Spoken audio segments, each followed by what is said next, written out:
Hi, Claire.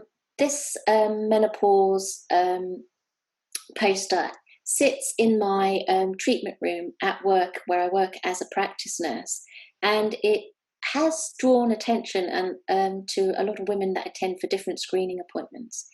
And what when we start that discussion about their menopause journey, what I tend to focus on, and which would be my three main tips, is basically number one, and this is where this really comes into its own element, into its own, in terms of a gold medal prize, is know your symptoms, and this really helps to simplify it.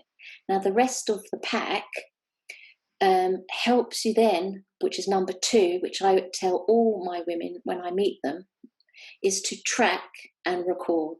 And there is a guide in there, in the pack, to use that. And that is quite key, because if you start tracking and recording your symptoms over time, then you can talk confidently, which is my third point. Talk. You have to talk about the menopause. You have to go to different places to talk, whether there's a group at work or a menopause cafe. And more importantly, if your symptoms are affecting your daily life, go and talk with these symptoms that you have tracked and recorded. Go and talk to your GP or your practice nurse, because then they can provide more guidance or resources to help you combat and be armed for that journey.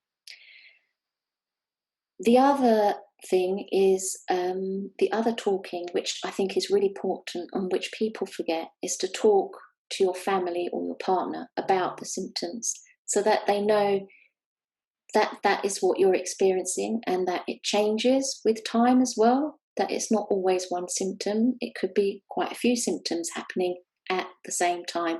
And I think that is really important, so that the people that are supporting you at home can support you at home and know what is happening to you. And if you can explain it, then they will understand more.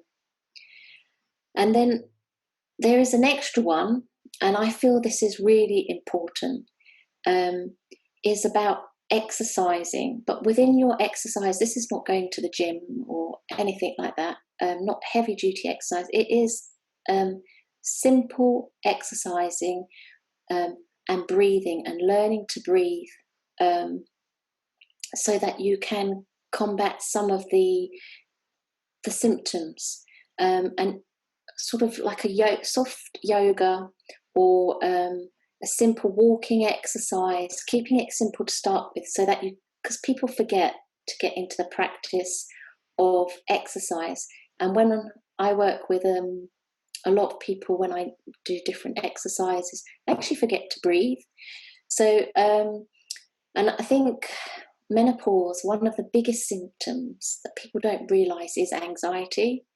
And it can change the way people act, the way women think, the way they function at work, and that anxiety makes everything worse. So when you are having what do they call it, an episode at work, or hot flush, or one of the symptoms, take note of it and get into the habit of applying some breathing exercises to, one, acknowledge that this is happening, and two, you know how to manage that symptom.